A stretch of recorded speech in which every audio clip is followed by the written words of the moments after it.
salutations, and welcome to the Rant Squad. I am the Water Dog. This is Clint Jordan. and this is Bernard. and we're talking Super Bowl. We're talking about the big Eagles win, 40-22. That's right. Hold on, I need to get ready for the feast. Got my Super Bowl champions towel. You know. We couldn't film last week because somebody was at the Philadelphia Eagles parade. Actually went out to the parade, and we'll talk about that in a little bit. But we're going to talk about the game first. So we'll go with the Eagles, man, brother. How was the game? Oh, it was. Believe it or not, I was stressed. They were here at the game watching me with me. Just listen. When you've been a Texans fan too, and you've seen Mahomes in 10 minutes go from a 24-0 lead to a 31-24 lead, nothing's safe, but just complete domination. I mean, you haven't seen Mahomes look that flustered since the Tampa Bay game, as you mentioned during the Super Bowl, Brendan. It came out, the Chiefs, they've really survived off of Mahomes being able to make plays through the playoffs. They made a devastating decision late in the season to move Thuney, an all-pro guard, possibly one of the top 3 guards in the league, to permanently play tackle for the rest of the position after their tackle got hurt. And clearly that left their interior subject to the rush. And then, of course, Thuney, he's not used to pass rushing against these elite edge rushers with more speed. Interior, you're going to be a slower but have more power. That's what he's used to playing against. So, I mean, that was probably the key in why the defensive line was able to be so dominant, because you've got a guy that, like I said, doesn't playing tackle, and that leaves their interior flustered. Just great performance. It was clear that, to me, the Eagles, they were focused. They blocked out all the noise. Everything I saw, there were very few people taking the Eagles. Wade Phillips was one of the few people I saw take the Eagles. He was like, they've got the better interior and a better line on both sides. I know me and you said we were taking them, but all the sports show, everything I saw was Chiefs. It was very, very few individuals taking Philly. And I mean, it was just a complete domination. But I always argue with you when we talk about this. You win the line of scrimmage, you win football games. Most of the time. Yeah, and it's just that's typically what's going to happen, and especially if you can get pressure on the quarterback. What about you, my man? What did you think? I don't have any stats. I don't have anything. Oh, I got plenty. Don't worry. We'll get into the stats of the game. I got them all right here. I don't know how else you could put this. This might be the first bleep, but that was an ass whooping. Yeah! That Philly put on them. BTA. To speak on the game, where Clint said that we were calm and he wasn't, I want to say it was in the fourth quarter, Kansas City finally got into Philadelphia territory. And I'm pretty sure his heart rate was 162 over something, praying to the Virgin Mary over the third quarter, but they didn't cross midfield until the third quarter. I remember it was like 34-0. I don't remember. Yeah, it was like 34-0, and he's hyperventilating over a counter. And I'm like, hey, the game is over. Oh yeah, no. And it was. And I think the moment I really settled in was when they had the strip sack, and I mean, it was 37-6, and they had the ball after. I mean, you just tell the air was out. It was done. They put Backus in. My thoughts on this Super Bowl, because I rooted for Philly in this. I picked the Chiefs because until you beat those guys, and it's one thing, the Eagles had the personnel to do it. But could they execute on it? And they showed us that they could. Because we've seen the 49ers for 2 times had the personnel and couldn't execute. Philly did. And I just really hope that teams take a look, especially the Raiders, because they play them twice a year, look at Tampa Bay and the Eagles, their defensive scheme and how they build that defense. Because those are the only 2 times where I don't know if it's Patrick Mahomes or Daniel Jones playing quarterback. It does not matter, because it goes even back to Tom Brady, and when they lost to the Giants. The reason why they lost to the Giants was because the Giants had a 4-man front, and they could get pressure with a 4-man front. And if you can get pressure with a 4-man front and get to the quarterback and hit the quarterback, you're gonna have success. And that's exactly what happened to Brady when they lost those 2 Super Bowls to the Giants. The same thing's happened to Mahomes in these 2 Super Bowls. You get pressure with a 4-man front and you go. I agree, but you also look at Vic Fangio. One of the things he did, and I loved it, was he kind of took a page out of Andy Reid's last couple of years in Philly. Jason Babin and Karan Barwin, something the defense ran a lot that year, was the wide 9 technique, where you're on the outside hip of the tackles, and you're actually about a yard past that. And the reason that was so successful is it went around. Now you're trapping Mahomes because he can't typically, when he flushes out, but it forces you to step up in the pocket. Right. Well, then Carter and Davis, they're just collapsing on the weak interior. And the Chiefs' offensive line's only going to get weaker because everything I've read, they're going to lose their right guard this year, who's been a Pro Bowler, but he's looking to sign a record-breaking $100 million deal on the open market. So they're only going to get weaker. I hope a team, especially like the Raiders, who play this team twice a year, can take a step back. Right? This is the formula to beat this. We've seen it twice, where Patrick Mahomes has looked like a below-average quarterback. The stats, I don't care what. Watching the game, I didn't know if that was Daniel Jones in the Chiefs uniform. Well, they didn't figure it out till late. So you've been to 3 straight Super Bowls. No, I'm saying they you have figured it out. No. I'm saying that But that just means you got to credit the defense. I am, and I'm saying that. But to say the Chiefs didn't know what they were going to do in that game, come on now. No, they knew what they were going to do. They know how to execute. We've seen it time and time again. But I think they got in their own head. I think they got comfortable. I thought they were going to waltz in. And I've been reading about that, about this whole Super Bowl fatigue. No, I don't think it's a fatigue. And let me tell you this, though. If it is Super Bowl fatigue, I better never hear a GOAT conversation, because Tom Brady would have went 20 for 20 going to the Super Bowl every year and competing, trying to win it. I think it'd be a little bit unfair because a lot of times when you get in these games, you cannot really determine the speed and the strength of a team until you're on the field with them. And it reminds me of Super Bowl 35, watching that Ravens defense just destroy, the Giants after they put up 40-something points in the NFC Championship game against the Vikings.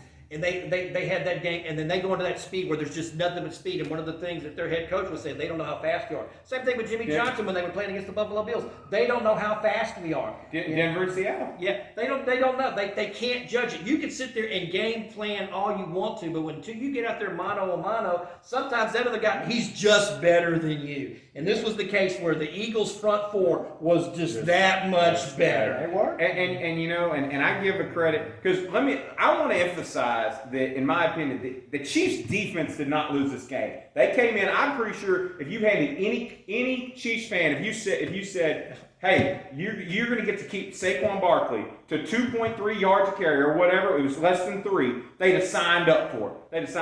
But they said, we're going to make Jalen Hurts, because everybody was questioning Jalen Hurts because, even though he outplayed Mahomes in the first Super Bowl that he lost, now he's done it twice. They said, Hurts, you're going to have to beat us. And he did. He made the play.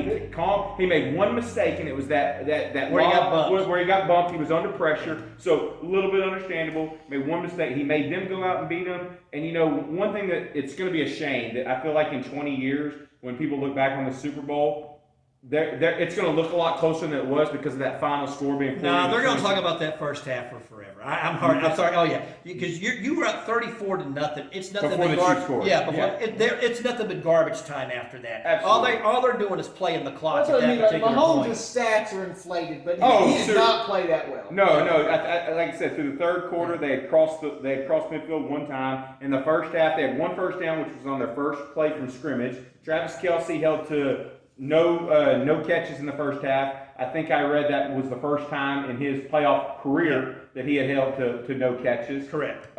In the first half, just complete and utter domination. There's no other way to take it. And I love I don't know if y'all have had a chance to watch the Micah Saquon. Even though this was his worst game of the entire season, but it's because they sold out to stop him. He was still effective because you keep running the ball. You set the pace. You take time off ball. That's actually one of his best games. Well, and here's the thing too. He ran the ball 25 times. He caught 6 passes. Yes. So he had 31 touches in that game, which is what you want from the best player in the game, and that's exactly what it does. It frees up everything else. Leadership. That's why I was talking about the game. If y'all get to go see the mic up of the game, it's on YouTube.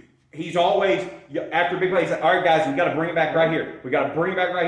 It's so crazy because every single one of those players was, I'm not, zeros. We're waiting until zeros on the clock because they went through it. This team, it's had a little bit of turnovers for 2 years, but a lot of that leadership. Hang tight. It's my wife. Oh, hold on. Birthday wishes. Anyways, so from 2 years ago, this team hasn't really had that much turnover. So these players, they went through that loss. They suffered that agonizing defeat that sticks with you. And so there were so many players. Hey, we're not settling till zeros. And then I firmly believe it's kind of crap when players say, it's 0-0 at half. This team believed it. I mean, I mean, if you look at the way they played in the third quarter again, this team believed it. They were like, no, this game is not over until it's over. And then to see the dagger call, if you like I said, you get to see the mic'd up, it's great because Sirianni, when they get the ball and they after the fourth down turnover on downs, Sirianni says, just call it. If we score, it's over. That's his exact quote to Kellen Moore in terms of the deep ball to Devontae Smith. And it was the dagger. They got everybody involved in that game. It was just a full team effort. The only stat I was sad about, Nolan Smith, if he had gotten a sack, he'd have been the first player in NFL history to have a sack in every single game of the playoffs. So. Well, let's talk about Nick Sirianni because one of the things that we had mentioned, and when they got off to that slow start, was whether or not Sirianni would return. Here are some great stats to think about here after the Super Bowl. He is the third NFL head coach to make multiple Super Bowl appearances, including winning a championship in their first 4 career years. The other head coaches to accomplish that feat were Joe Gibbs and Mike Tomlin. And then he's the first Super Bowl era head coach to make 4 straight playoff appearances with 2 Super Bowl berths and a championship in their first 4 career seasons. So he's actually done something that no other head coach has done before, and all within the first 4 seasons. And he's the first coach to go back to the Super Bowl in a rematch and win. Maybe. Yeah, he is. No, they had showed Jalen Hurts, same thing. He's the first quarterback to go back, play the same team, same quarterback on the other side. Troy Aikman was 2-0 against the Bills quarterback. Terry Bradshaw was 2-0 against Staubach, and there was somebody else was 2-0 against. He was the first quarterback to win the rematch. Oh, to win the quarterback. Quarterback and coach. Sirianni's the first coach to win the rematch. Because there's coaches that have come back and won Super Bowls after losing Super Bowls. Correct, but he's the first one to play the same coach, same team. And fourth time we've had a Super Bowl rematch with the same head coach and teams, and he won. So all right. There's no doubt. I mean, he got this team focused. The big question is because now I know that there's a little worry. You got to get players, and we're about to have free agency. Big thing is we got to get this offensive coordinator position locked in because we saw what happened when they lost Shane Steichen after the Super Bowl loss. They're losing Kellen Moore. I think they need to follow suit and find an older guy that maybe he doesn't want to be a head coach. He's tried. I think the perfect name is Frank Reich, and I think Nick Sirianni will do that. I think it is. I think Frank should go back to Philly. If it's me, I call Mike McCarthy. I would get Mike McCarthy. Mike McCarthy still wants to be a head coach. He's not going to get a head coaching job this year, but he could be on the rental spot for a year when you're looking. All the good young assistants have already. I just said I don't want a young assistant. You want to build the next Chiefs. You want to build the next Patriots. You want to be a team where you don't have to worry about your 2 coordinators leaving. Vic Fangio, he has a job for the Eagles as long as he wants it because he has no interest in being a head coach again. I promise you, he doesn't. But regardless, Sirianni, he's going to get a raise. He's going to get an extension. It was funny. I heard, he earned another year in Philly because it's a short fuse there, man. You got to win. But he really rallied because I'm not going to lie. I was on that bandwagon where after the 2-2, I wasn't saying fire him, but if you were going to fire him, that was the time to do it because you had 2 weeks to get situated. Especially because of the way it ended. The season before. Because what Kellen Moore did was he went and decided to go ahead and run the football. Yeah. Put it into Saquon's hands and said, look, this is going to be, we're going to have to do this. We can't do the type of offense I want to run. I think one of the reasons why he took the job that he got was because he can actually run the offense he wants to run. Because running the football is not really his strong suit. It's not. But it's funny. That's what the Eagles need to do. And then, bam, now you have all these questions about Hurts because they were really low. But I love Hurts, his quote, just because we haven't won a certain way doesn't mean we can't do it. That's right. This game proved it because in the 2 biggest games of his career, he has outplayed Patrick Mahomes. He's been the better quarterback. He's had his best 2 games on the 2 biggest stages of the NFL possible. And that's what you want from a guy. You want a guy that plays big in big games. 3 times a charm. Remember I said there's 3 quarterbacks? Yeah. that has the one that's Tiger. Yeah. And so basically he was the third one, third time's a charm. He's so quiet, he's focused. And so he went there. What else, Mr. Brady? You have something to say and you had a chance to say it. Yeah, I think kudos to Sirianni for winning this game. I think this is really just the crescendo of Roseman, the GM, who has built an outstanding team. right here. And I don't. I'm not trying to take any credit away from Sirianni. He coached his team to win the Super Bowl. It takes time. Calls and situations. But as a GM, I can't name a better job of a GM building a team. Where honestly, there is no better GM in the league. I could argue they could have fired him, got a new coach, and that team could have been competing. Maybe. Oh yeah. So that's my thing is this is just such a great team that he's inherited. Well, they're the most talented team. He's put together the most talented team. Yeah. But like you said, all Roseman can do is put the pieces together, and Sirianni's got to make them fit, and he did that. It takes everything. That's why it's the best sport in the country, because you have to be good and elite on all levels. Well, you still got to give Sirianni credit. I remember like when Doug Collins was the coach of the Bulls, and they could never get past it, and then they replaced That's it with why Phil I say Jackson. It takes all three levels. It takes coaching, ownership, Jackson, management, and players. Yeah. No, it takes everything. But no, Howie, man, he is a match class. So really quick before we move on to the next topic. So I heard that I was watching a podcast today, a Rich Eisen podcast, and they were talking about off-season Hard Knocks, how the Giants just went through. Apparently, there is zero interest from any team in the league to do an off-season Hard Knocks just because of what happened. Because the Giants have, they look like idiots. Of course, if Saquon gets hurt or whatever, then they don't look like it. Anyways, I saw the argument. You know who should do it? Who could save off-season Hard Knocks?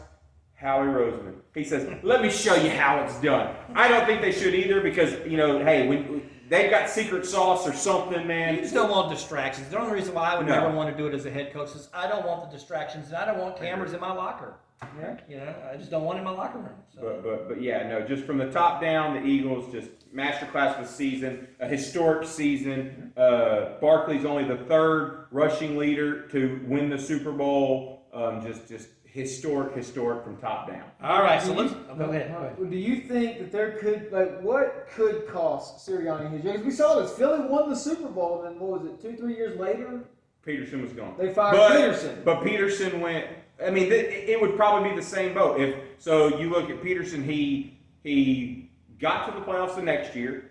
He got to the playoffs. I'm trying to remember. Got to the playoffs. I think that the year. I think they beat Chicago on the double doink. I think I can't remember if they lost the first game or if they won. Anyways, they didn't get past the divisional round. They either lost in the wild card with Wentz, because I think that was Wentz made the playoffs and he got hurt. It was going to be his first playoff career start and he got hurt.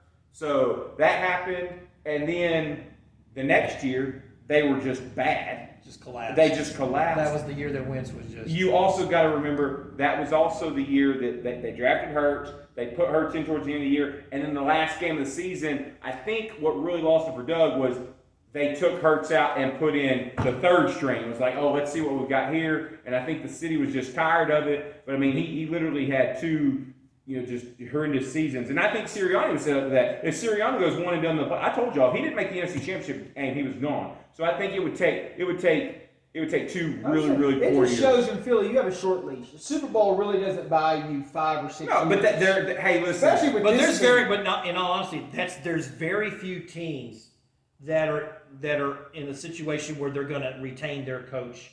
There's just very few teams, and so you're really talking about Harbaugh, Tomlin.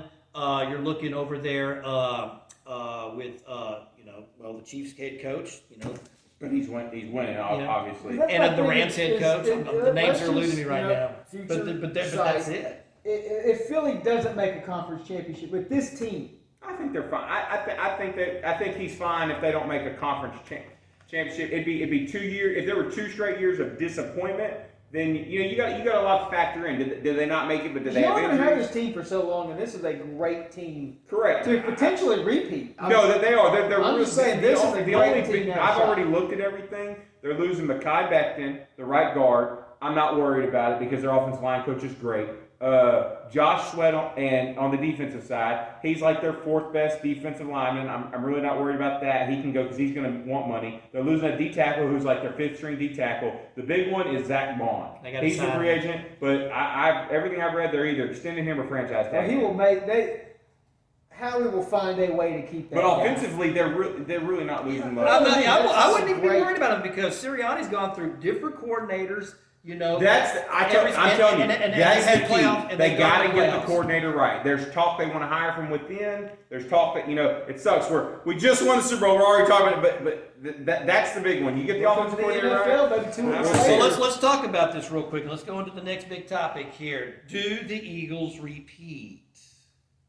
No, I think they get back to the Super Bowl, and I think they lose the Super Bowl.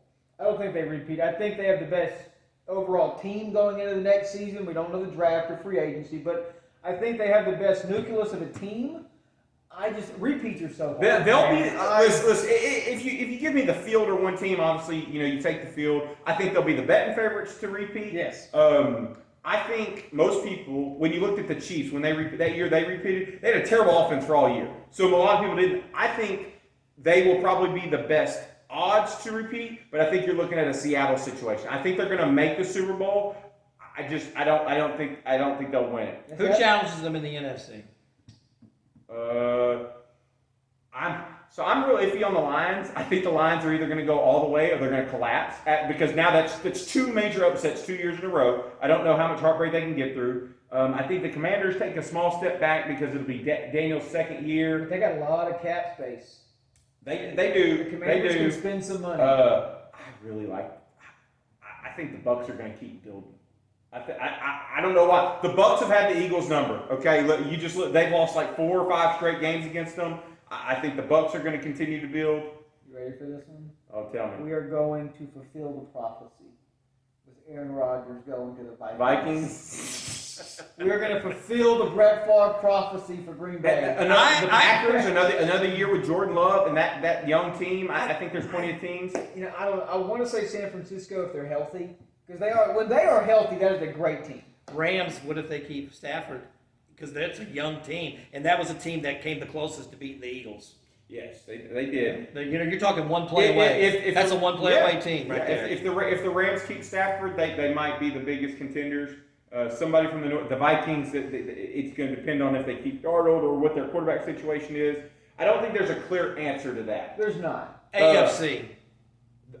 My bold pick, the Chiefs will not make the Super Bowl next year. No. Because you look after the Tampa Bay game, they still made the AFC Championship, but they weren't quite the better team that year. I think they're going to take a small little sabbatical, whatnot. I think next year is the year that we finally see one of the three, either the Bills, the Ravens, or the Bengals break through and get back to Bengals can't break through. You might as well give up on that pipe dream. What's next? But Bills, Ravens. It's probably I think the Bills. I trust Josh Allen. I trust Josh Allen more than I trust Lamar Jackson.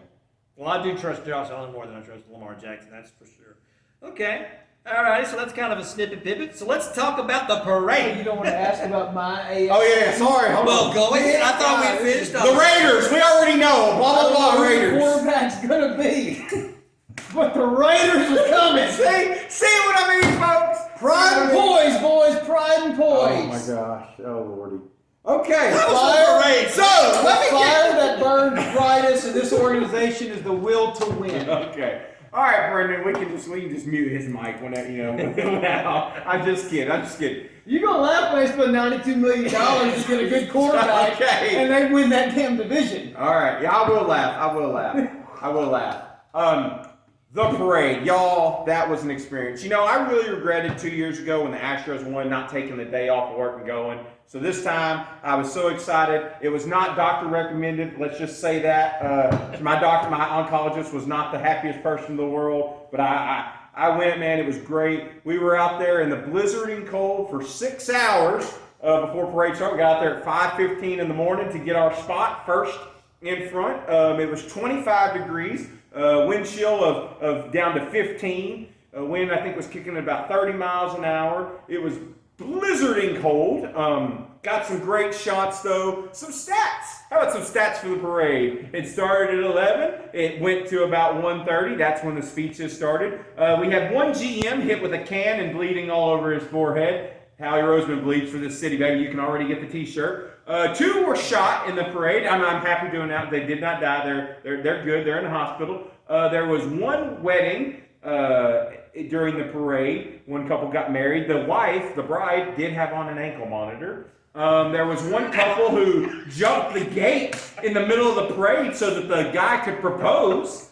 Lander Dixon, I can't confirm Lander Dickerson consumed a whole bottle of Fireball. I have a picture. You will post. You will see this picture right now. He was literally walking by, clapping our hands with a ball of Fireball in his left hand. It was absolutely beautiful. That's the stats that I got. I read it was over 1 million. There was obviously you can't do it confirmed. I know they were in the hundreds of thousands for the first parade back in 2018.